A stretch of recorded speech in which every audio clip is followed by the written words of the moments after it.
ನಮಗೆಲ್ಲರಿಗೂ ಈ ಒಂದು ಧ್ಯಾನ ಮಾರ್ಗದಿಂದ ಸುಲಭವಾದ ಜ್ಞಾನೋದಯ ಉಂಟಾಗುತ್ತದೆ. ಪತ್ರಿಜಿಯವರು ಹೇಳ್ತಾರೆ, ನಮ್ಮನ್ನ ಶೂನ್ಯಗೊಳಿಸಿಕೊಂಡು ಸಂಪೂರ್ಣವಾಗಿ ನಮ್ಮ ವೈಯಕ್ತಿಕ ಮಹತ್ವವನ್ನ ಕಳೆದುಕೊಂಡ್ ಬಿಡ್ಬೇಕು. ಇದು ಹೇಗೆ? ವೈಯಕ್ತಿಕವಾದ ಮಹತ್ವನ ಕಳ್ಕೊಳ್ಳೋದು ಅಂದ್ರೆ ಹೇಗೆ ಅಂದ್ರೆ, ಈ ನಾನು, ನನ್ನದು, ಇದನ್ನೆಲ್ಲ ನಾವು ಕಳ್ಕೊಳ್ತಾ ಬರ್ಬೇಕು. ಅದನ್ನ ಕಳ್ಕೊಳ್ಳೋದ್ರಿಂದ ನಮ್ಗೆ ಹೆಚ್ಚು ಜ್ಞಾನೋದಯ ಉಂಟಾಗುತ್ತೆ. ಇನ್ನೊಂದು, ನಾವು ಮಾಡ್ಬೇಕಾಗಿರುವಂತ ಅತಿ ಮುಖ್ಯವಾದ ಕರ್ತವ್ಯ ಏನು? ನಮ್ಮ ಜೀವನದ ಉದ್ದೇಶ ಏನು? Purpose of life. Purpose of life ಅಂದ್ರೆ ನಾವ್ ಏನ್ ಮಾಡ್ಬೇಕು? ಈಗ ಮೊದಲಿಗೆ ನಮ್ಗೆ ಏನ್ ಮಾಡ್ಬೇಕು ಅಂತ ಗೊತ್ತಿರ್ಲಿಲ್ಲ. ಸಾಮಾನ್ಯ ಜೀವಿಗಳ ತರ ಇದ್ವಿ. ಸಾಮಾನ್ಯ ಜೀವಿ ಅಂದ್ರೆ ಎಲ್ಲರೂ ಒಂದೇ. ಆದ್ರೆ ಈ ಧ್ಯಾನ ಮಾರ್ಗಕ್ಕೆ ಬಂದಾಗ ನಾವು ಏನ್ ಮಾಡ್ಕೊಳ್ತೀವಿ? ನಮ್ಮ ಪರ್ಪಸ್ ಆಫ್ ಲೈಫ್ ಏನು? ಧ್ಯಾನ ಮಾಡ್ಬೇಕು. ಫಸ್ಟ್ ಧ್ಯಾನ ಮಾಡ್ಬೇಕು. ಧ್ಯಾನ ಮಾಡ್ತಾ ಮಾಡ್ತಾ ನಂತರ ಏನ್ ಮಾಡ್ಬೇಕು? ಸ್ವಾಧ್ಯಾಯ, ಸಜ್ಜನ ಸಾಂಗತ್ಯ, ಪುಸ್ತಕಗಳನ್ನ ಓದೋದು, ಇದನ್ನೆಲ್ಲ ಮಾಡ್ಕೊಳ್ತಾ ಬಂದ್ರೆ ಏನಾಗುತ್ತೆ? ನಮ್ಮ ಜ್ಞಾನೋದಯ ಇನ್ನು ಹೆಚ್ಚಾಗ್ತಾ ಹೋಗುತ್ತೆ. ಹಾಗೆ ನಮ್ಮ ಜ್ಞಾನೋದಯವನ್ನ ಹೆಚ್ಚಿಸ್ಕೊಳ್ತಾ ಇರ್ಬೇಕು. ಯಾವಾಗ್ಲೂ ನಾವು ಹೇಗಿರ್ಬೇಕು? ಅವಸರ ಪಟ್ಕೋಬಾರ್ದು. ಅರ್ಜೆಂಟಲ್ಲಿ ಎಲ್ಲಾ ಕೆಲ್ಸನೂ ಮಾಡೋದ್ರಿಂದ ಯಾವುದು ಕೂಡ ಸರಿ ಹೋಗೋದಿಲ್ಲ. ಈಗ ಉದಾಹರಣೆಗೆ ಹೇಳ್ಬೇಕು ಅಂದ್ರೆ, ಅಪಘಾತಕ್ಕೆ ಅವಸರವೇ ಕಾರಣ ಅಂತ ಹೇಳ್ತಾರೆ. ಹಾಗೆ ನಾವು ಅರ್ಜೆಂಟ್ ನಲ್ಲಿ ಏನೇ ಒಂದು ಕೆಲಸ ಮಾಡಿದ್ರು ಕೂಡ ಅದು ಸಕ್ಸಸ್ ಆಗೋದಕ್ಕೆ ಸಾಧ್ಯ ಇರೋದಿಲ್ಲ. ಸೊ ನಿಧಾನವೇ ಪ್ರಧಾನ ಅನ್ನೋ ವಿಚಾರನ ನಾವು ತಿಳ್ಕೊಳ್ತಾ ಇರ್ಬೇಕು. ಅದನ್ನ ತಿಳ್ಕೊಂಡು ನಿಧಾನವಾಗಿ ನಾವು ಜೀವನ ಸಾಗಿಸ್ಬೇಕು. ಜ್ಞಾನ ಪಡ್ಕೊಳ್ಳೋಕೆ ಪ್ರಯತ್ನ ಪಡ್ತಾ ಇರ್ಬೇಕು. ಪ್ರತಿ ಒಂದು ಸ್ಟೆಪ್ ನಲ್ಲೂ ಕೂಡ ನಾವು ಪಾಠ ಕಲಿತಾ ಇರ್ಬೇಕು. ನಾವು ಹೇಗೆ ಪಾಠ ಕಲಿತಾ ಹೋಗ್ತೀವಿ, ಅನುಭವಗಳು ಪಡ್ಕೊಳ್ತಾ ಹೋಗ್ತಾ ಇರ್ತೀವಿ, ಹಾಗೆ ನಮ್ಮ ಜ್ಞಾನ ಕೂಡ ಹೆಚ್ಚುತ್ತಾ ಹೋಗುತ್ತೆ. ಇದು ಒಂದು ವಿಚಾರ. ಮತ್ತೆ ನಾವು ಯಾವಾಗ್ಲೂ ಯಾವ ರೀತಿ ಇರ್ಬೇಕು? ವರ್ತಮಾನದಲ್ಲಿಯೇ ಜೀವಿಸ್ಬೇಕು. ವರ್ತಮಾನದಲ್ಲಿಯೇ ಜೀವಿಸೋದು ಅಂದ್ರೆ ಏನು? ಈಗ ಯಾವುದೋ ಒಂದು ಕೆಲಸ ಮಾಡ್ತಾ ಇರ್ತೀವಿ. ಉದಾಹರಣೆ, ಅಡ್ಗೆ ಮಾಡಕ್ ಹೋಗ್ತೀವಿ.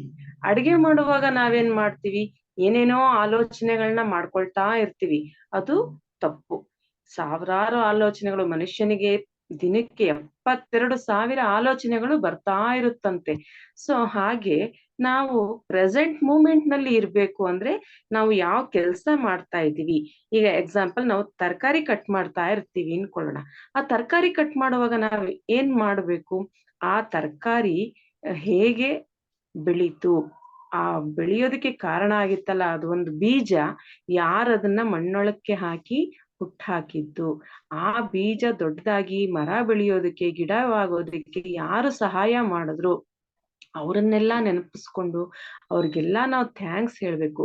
ಆ ಗಿಡ ಬೆಳೆಸಿ ಅದರಿಂದ ಫಲ ತೆಗೆದು ಅದು ಮಾರ್ಕೆಟ್ಗೆ ಬಂದು, ಮಾರ್ಕೆಟ್ ಇಂದ ಮಾರೋರ್ ಕೈಯಿಂದ ನಮ್ಮ ಕೈಗೆ ಬಂದು, ನಮ್ಮ ಮನೆ ಅಡಿಗೆ ಮನೆಗೆ ಬಂದು ನಮ್ಮ ಆಹಾರವಾಗಿ ಅದು ಪರಿವರ್ತನೆ ಆಗ್ತಾ ಇದೆಯಲ್ಲ, ಅಲ್ಲಿವರೆಗೂ ಅದರ ಯಾರ್ಯಾರು ಶ್ರಮ ಪಟ್ಟಿದ್ದಾರೆ ಅವರೆಲ್ಲರನ್ನು ಕೂಡ ಆ ಟೈಮ್ ನಲ್ಲಿ ನಾವು ನೆನೆಸ್ಕೊಳ್ಬೇಕು.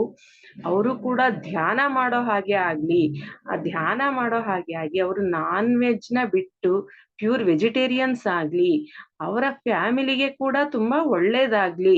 ಈ ರೀತಿ ನಾವು ನಮ್ಮ ಆಲೋಚನೆನ ಮಾಡ್ಕೊಳ್ತಾ ಪ್ರೆಸೆಂಟ್ ಮೂಮೆಂಟ್ ನಲ್ಲಿ ಇದ್ರೆ ಅದ್ರಲ್ಲೂ ಕೂಡ ಜ್ಞಾನೋದಯ ಹೆಚ್ಚುತ್ತಾ ಹೋಗುತ್ತೆ. ಮತ್ತೆ ತತ್ವಮಸಿ ಅಂತಂತಾರೆ. ಹಾಗಂದ್ರೆ ಏನು? ತತ್ ತ್ವಂ ಅಸಿ, ಅದು ಎಲ್ಲಾ ನಾನೇ. ಅಂದ್ರೆ ಈ ಆತ್ಮ, ಪರಮಾತ್ಮ, ಇದ್ರ ಬಗ್ಗೆ ವಿಚಾರಗಳನ್ನ ತಿಳ್ಕೊಳ್ತಾ ಇರ್ಬೇಕು. ಹೇಗೆ? ಈಗ ಪರಮಾತ್ಮ, ಆತ್ಮ, ನಮ್ಮಲ್ಲಿ ಏನಿದೆ? ಆತ್ಮ ಪದಾರ್ಥ ಇದೆ. ಸೊ ಪರಮಾತ್ಮನಲ್ಲಿರುವಂತಹ ಒಂದು ಆತ್ಮ ಪದಾರ್ಥ ನಾವೇ ಆಗಿದ್ದೀವಿ. ಸೊ ಈ ಒಂದು ವಿಚಾರಗಳನ್ನ ತಿಳ್ಕೊಳ್ತಾ ಬರೋದು ಕೂಡ ಒಂದು ಜ್ಞಾನೋದಯ. ಹೀಗೆ ತುಂಬಾ ತುಂಬಾ ವಿಚಾರಗಳನ್ನ ನಮ್ಮ ಪತ್ರಿಜಿಯವರು ಅತ್ಯಂತ ಸುಲಭವಾಗಿ ಹೇಳ್ಕೊಟ್ಟಿದ್ದಾರೆ. ನಾವು ಅದನ್ನೆಲ್ಲ ಕಲಿತಾ ಹೋಗ್ಬೇಕು. ಕಲಿಯೋದೇ ನಮ್ಮ ಜೀವನದ ಉದ್ದೇಶ. ನಾವು ಎಷ್ಟು ಕಲಿತರೂ ಕೂಡ ನಮ್ಮ ಜ್ಞಾನ ಹೆಚ್ಚುತ್ತಾ ಹೋಗುತ್ತೆ ಹೊರತು ಅದು ಯಾವತ್ತೂ ಕಡಿಮೆ ಆಗೋದಿಲ್ಲ. ಜ್ಞಾನನ ಯಾವತ್ತೂ ಹೆಚ್ಚಿಸ್ಕೊಳ್ತಾ ಇರ್ಬೇಕು. ಸೊ ಜ್ಞಾನೋದಯ ಅಂದ್ರೆ ದಯೆ, ಅನುಕಂಪ ಇವನ್ನೆಲ್ಲ ಮೂರ್ತಿಗೆತ್ತಂತೆ ಇರ್ಬೇಕು. ಈಗ ನಾವು ಧ್ಯಾನ ಸಾಧನೆ ಮಾಡಿದೀವಿ ಅಂತ ನನಗೆಲ್ಲ ಗೊತ್ತು, ಈಗ ಧ್ಯಾನ ಮಾಡದೇ ಇರೋರನ್ನ ಕೀಳಾಗಿ ನೋಡೋದು, ಅವ್ರಿಗೇನ್ ಗೊತ್ತಿದೆ, ನಾನ್ ಎಷ್ಟೊಂದು ತಿಳ್ಕೊಂಡಿದ್ದೀನಿ, ಈ ರೀತಿ ಒಂದು ಅಹಂಭಾವ ಇರಬಾರ್ದು. ಮತ್ತೆ ಅವ್ರ ಬಗ್ಗೆ ಅನುಕಂಪ ಇರ್ಬೇಕು. ಅಯ್ಯೋ ಅವ್ರಿಗೇನು ಗೊತ್ತಿಲ್ಲ, ನಾವು ಅವ್ರಿಗೆ ತಿಳಿಸಿ ಹೇಳ್ಕೊಡ್ಬೇಕು. ಅವರು ಕೂಡ ನಮ್ಮ ಧ್ಯಾನ ಸ್ಥಿತಿಗೆ ಕರ್ಕೊಂಡ್ ಬರ್ಬೇಕು. ಅವರಿಗೂ ಕೂಡ ನಮ್ಗಾಗಿರೋ ರೀತಿ ಒಳ್ಳೇದಾಗ್ಬೇಕು ಅನ್ನುವಂತಹ ಒಂದು ಜ್ಞಾನವನ್ನ ನಾವು ಸಂಪಾದಿಸ್ಕೊಳ್ತಾ ಇರ್ಬೇಕು. ಅದು ಕೂಡ ಒಂದು ವಿಚಾರ. ಇನ್ನೊಂದೇನ್ ಮಾಡ್ಬೇಕು, ನಾವು ಮಾಸ್ಟರ್ಗಳ ಎದುರುಗಡೆ ಏನ್ ಮಾಡ್ಬೇಕು, ಮೌನವಾಗಿರ್ಬೇಕು. ನಮ್ಗೆ ಈಗ ಆಲ್ರೆಡಿ ನಾವು ಧ್ಯಾನಕ್ಕೆ ಬಂದಿದೀವಿ, ಪುಸ್ತಕಗಳನ್ನ ಓದಿದೀವಿ, ಈಗ ಎಷ್ಟೊಂದು ವಿಚಾರ ನಮಗೂ ಕೂಡ ಗೊತ್ತಾಗಿದೆ. ಹಾಗಾದ್ರೆ ನಾನು ಎಲ್ರಿಗಿಂತ ದೊಡ್ಡವನು, ಹೆಚ್ಚು ಅಂತ ತಿಳ್ಕೊಬಾರ್ದು. ಯಾವತ್ತು ನಾವು ಎಷ್ಟೇ ತಿಳಿದಿದ್ರು ಕೂಡ ನಮ್ಗೆ ಇನ್ನೂ ಏನು ಗೊತ್ತಿಲ್ಲ, ನಾನು ಇನ್ನೂ ತಿಳ್ಕೋಬೇಕು, ಇನ್ನೂ ವಿಚಾರ ಮಾಡ್ಬೇಕು, ಇಲ್ಲ ಅಂದ್ರೆ ನಮ್ಗೆ ಅಷ್ಟು ಬೆಲೆ ಇರೋದಿಲ್ಲ. ಈ ಒಂದು ಸಮಾಜದಲ್ಲಿ ನನಗೆಲ್ಲಾ ಗೊತ್ತು ಅಂತ ಮೆರೆಯೋರು ತುಂಬಾ ಜನ ಇರ್ತಾರೆ. ನಾವು ಅವರನ್ನೆಲ್ಲ ನಾವು ನೋಡಿದ್ರು ಕೂಡ ನಮ್ಗೆ ಎಷ್ಟೇ ಹೆಚ್ಚಿನ ಜ್ಞಾನ ಗೊತ್ತಿದ್ರೂ ಕೂಡ ಗೊತ್ತಿಲ್ಲದಂತೆ ಇರಬೇಕು. ಸೊ ಅದು ಕೂಡ ಒಂದು ಮಾಸ್ಟರ್ಗಳ ಮುಂದೆ ನಾವು ಹೆಚ್ಚು ಮೌನವಾಗಿರ್ಬೇಕು. ಯಾಕೆ, ಅವರು ಯಾವುದೋ ಒಂದು ವಿಚಾರ ನಮ್ಗೆ ಹೇಳ್ತಾ ಇರುವಾಗ ನಾವು ಮಧ್ಯದಲ್ಲಿ ಬಾಯಿ ಹಾಕೋದಾಗ್ಲಿ, ಅವ್ರಿಗೆ ಡಿಸ್ಟರ್ಬ್ ಮಾಡ್ದಂಗಾಗತ್ತೆ. ಅವರು ಏನ್ ಹೇಳ್ಬೇಕು ಅಂತ ಇರ್ತಾರೆ ಅದನ್ನ ನಾವು ನಿಧಾನವಾಗಿ ಕೇಳಿಸ್ಕೊಳ್ತಾ ಇದ್ರೆ ನಮ್ಗೆ ಏನು ಗೊತ್ತಿರೋದಿಲ್ಲ ಅದನ್ನೆಲ್ಲ ಅವರು ಜ್ಞಾನ ನಮ್ಗೆ ತುಂಬ್ತಾ ಇರ್ತಾರೆ. ಆವಾಗ ನಮ್ಮ ಜ್ಞಾನನೂ ಕೂಡ ನಾವು ಹೆಚ್ಚಿಸ್ಕೊಳ್ತಾ ಇರ್ತೀವಿ.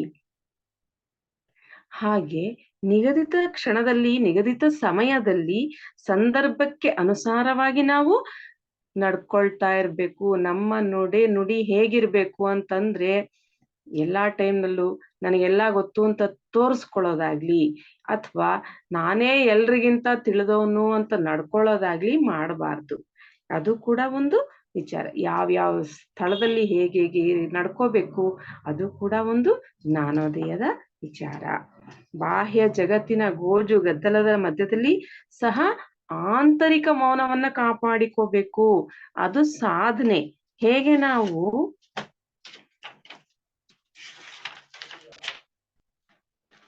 ಇನ್ನರ್ ಸೈಲೆನ್ಸ್ ಅನ್ನೋದು ತುಂಬಾ ಮುಖ್ಯ.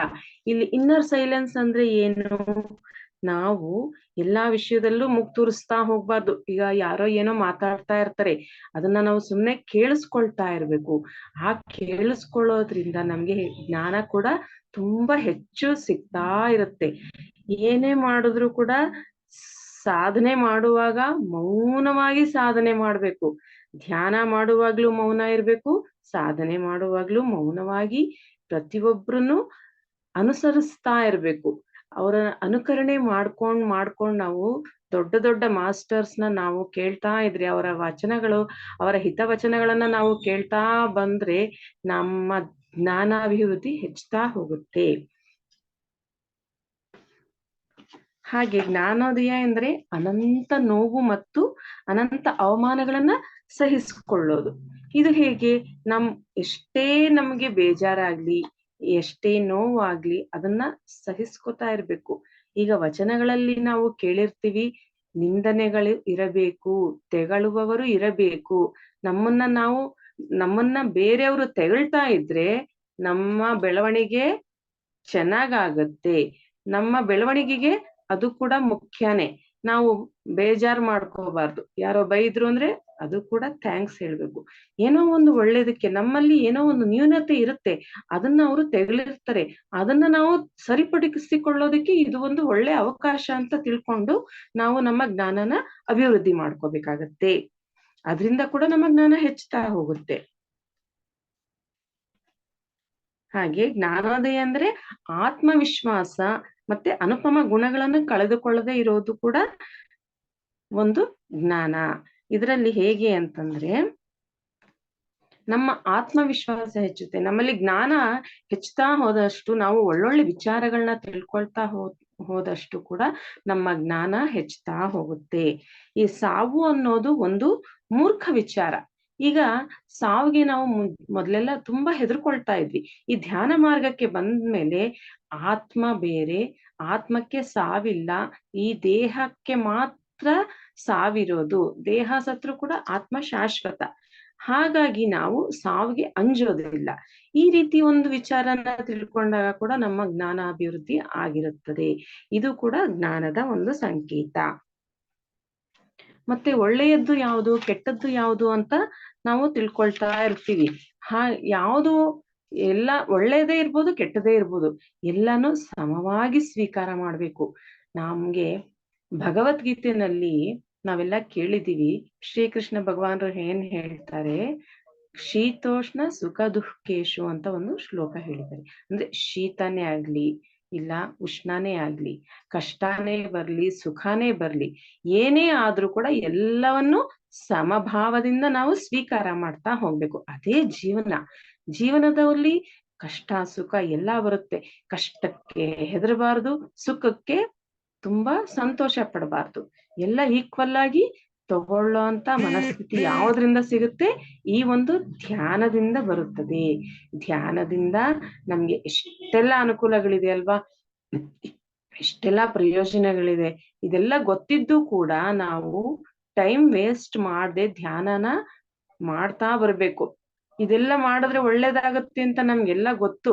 ಜ್ಞಾನ ಸಿಗುತ್ತೆ, ಧ್ಯಾನದಿಂದ ಮುಕ್ತಿ ಮಾರ್ಗಕ್ಕೆ ಹೋಗ್ತೀವಿ, ಮೋಕ್ಷಕ್ಕೆ ದಾರಿ ಇದೇ ಸೋಪಾನ ಅಂತ ಎಲ್ಲಾ ತಿಳಿದಿದ್ರು ಕೂಡ ನಾವೇನ್ ಮಾಡ್ತೀವಿ, ಮಾಡಿದ್ರೆ ಆಯ್ತು, ಮುಂದಕ್ ಮಾಡಿದ್ರಾಯ್ತು, ಈಗ್ಲೇ ಏನ್ ಮಾಡ್ಬೇಕು, ನನ್ಗೆ ಇನ್ನು ವಯಸ್ಸೇ ಆಗಿಲ್ಲ, ಅದೆಲ್ಲ ವಯಸ್ಸಾದವ್ರು ಮಾಡುವಂತ ಕೆಲ್ಸ ಅಂತ ಅನ್ನೋಂತ ತಿಳುವಳಿಕೆ ಇದು ಜ್ಞಾನೋದಯದ ಲಕ್ಷಣ ಅಲ್ಲ.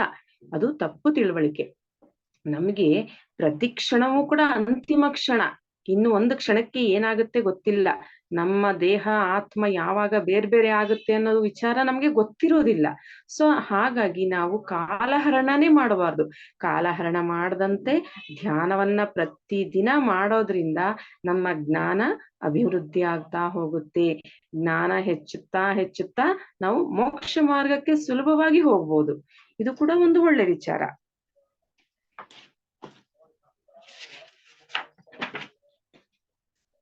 ಎಲ್ಲಾ ಜ್ಞಾನಗಳ ಮೂಲ ಸೆಲೆನೂ ಕೂಡ ಧ್ಯಾನನೇ ಆಗಿರುತ್ತೆ, ಬೇರೇನೂ ಅಲ್ಲ ಅಂತ ನಾವು ತಿಳ್ಕೊಬೇಕು.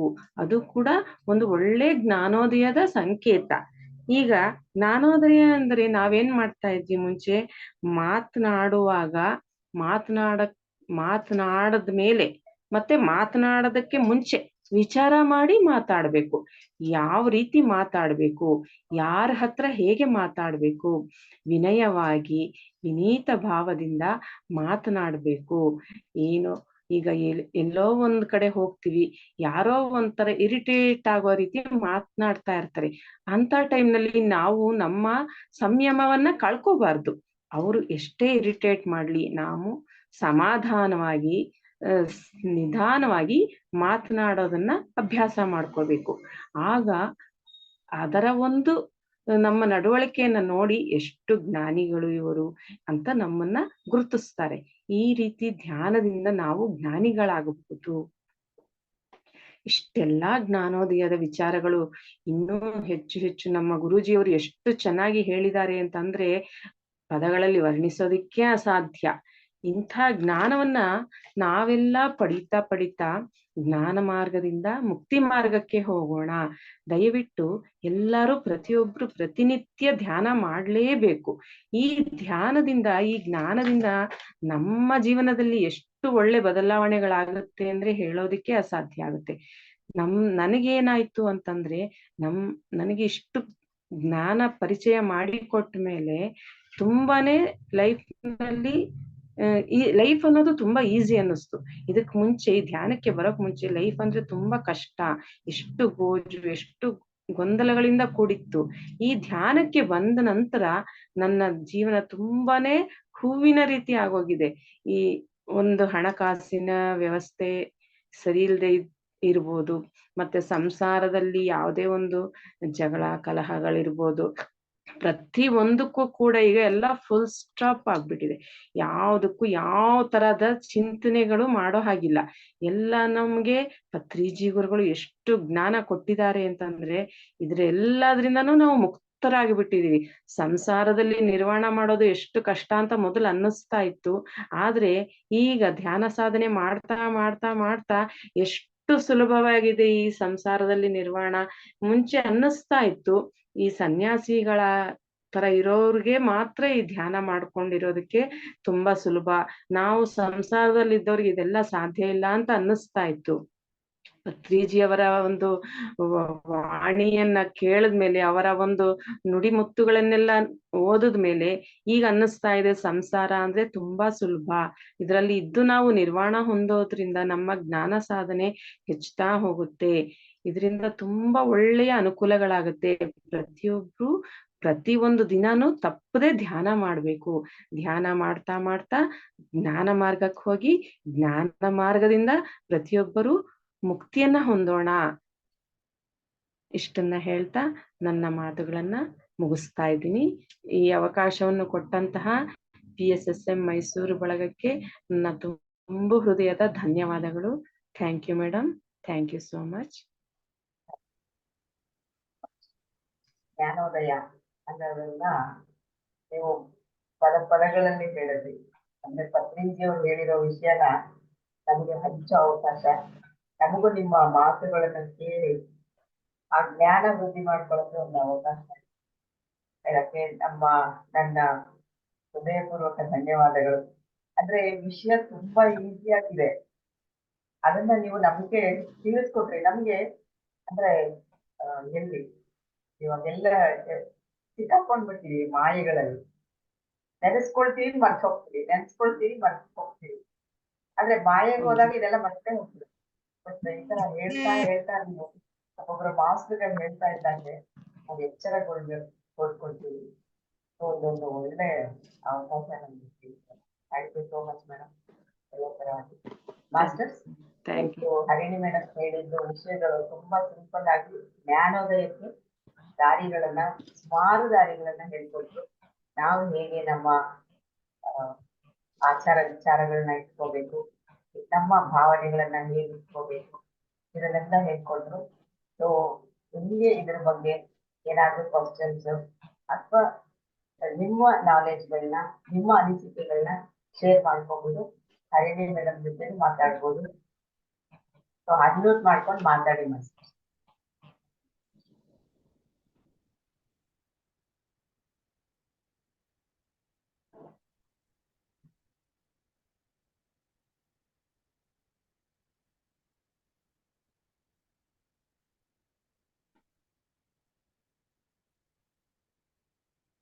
ಸತೀಶ್ ಸರ್ ಮಾತಾಡಿ ಸರ್, ಅನ್ಮ್ಯೂಟ್ ಮಾಡ್ಕೊಳ್ಳಿ.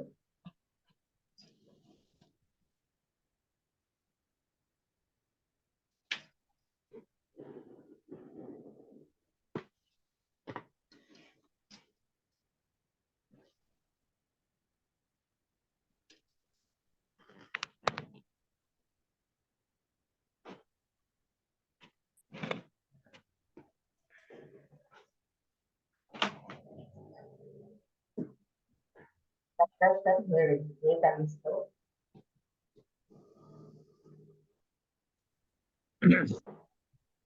ನಮಸ್ತೆ ಮೇಡಮ್. ನಮಸ್ತೆ ಹರಿಣಿ ಮೇಡಮ್. ನಮಸ್ತೆ ಸರ್. ನಮಸ್ತೆ. ಅಲ್ಲ, ತುಂಬಾ ಸರಳವಾಗಿ ಸುಲಭವಾಗಿ ಅರ್ಥ ಆಗೋ ತರ ಎಲ್ಲ ವಿವರಿಸಿ ಹೇಳಿದ್ದೀರಾ. ತುಂಬಾ ಚೆನ್ನಾಗಿತ್ತು madam. Thank you so much. Thank you, thank you. Thank you sir, thank you sir.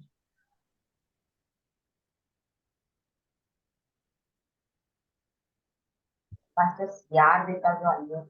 Madhuri ಅವರು ಮ್ಯಾಮ್ ನಮಸ್ತೆ. ಮ್ಯಾಮ್ ನಮಸ್ತೆ. ಹಾಯ್ ಮ್ಯಾಮ್ ನಮಸ್ತೆ. ಹೇಳಿ ಮ್ಯಾಮ್. ನಮಸ್ತೆ ಮೇಡಮ್. ಮ್ಯಾಮ್ ಕ್ಲಾಸ್ ತುಂಬಾ ಚೆನ್ನಾಗಿದೆ. ಮಧ್ಯ ಮಧ್ಯ ಮಾತಾಡ್ಬಾರ್ದು ಗುರುಗಳ ಹತ್ರ ಅಂತ ಹೇಳಿದ್ದಂತೂ ನಿಜಕ್ಕೂ ಅದೆಲ್ಲರಿಗೂ ಬೇಕಾದಂತ ಅದ್ ಗೊತ್ತಿದ್ರು ಬಟ್ ಅರ್ಜೆಂಟ್ ಜಾಸ್ತಿ, ಅವಸರ ಜಾಸ್ತಿ. ನೀವ್ ಹೇಳ್ದಾಗೆ ಅವ್ರು ಹೇಳೋದು ಕೇಳಿಸ್ಕೊಳಕ್ಕಿಂತ ನಮ್ ಡೌಟನ್ನೇ ಫಸ್ಟ್ ಇದ್ ಮಾಡ್ತೀವಿ. ಇದಂತೂ ತುಂಬಾ ಅಂದ್ರೆ ತುಂಬಾನೇ ಯೂಸ್ಫುಲ್ ಆಯ್ತು ಮ್ಯಾಮ್ ಇದು. ಮತ್ತೆ ಒಂದು ಕ್ವಶನ್ ಏನ್ ಹೇಳಿದ್ರೆ, ಯಾರೊಬ್ರು ಕೂಡ ಈಗ ಫ್ಯಾಮಿಲಿನಲ್ಲಿ ಧ್ಯಾನಕ್ಕೆ ನಾವು ಮುಂದಾದ್ರೆ ಈ ಏಜ್ಗೆ ಯಾಕೆ ಇಷ್ಟೊಂದು ಇದ್ ಮಾಡ್ತೀಯಾ, ಒಂದು 50 ಆಗ್ಲಿ, ಮಕ್ಳೆಲ್ಲ ಚಿಕ್ಕವರು ಅಂತ ಈ ರೀತಿ ಹೇಳ್ತಾ ಇರ್ತಾರೆ. ಹಲೋ ಮ್ಯಾಮ್, ಹೌದು ಕೇಳ್ತಾ ಖಂಡಿತ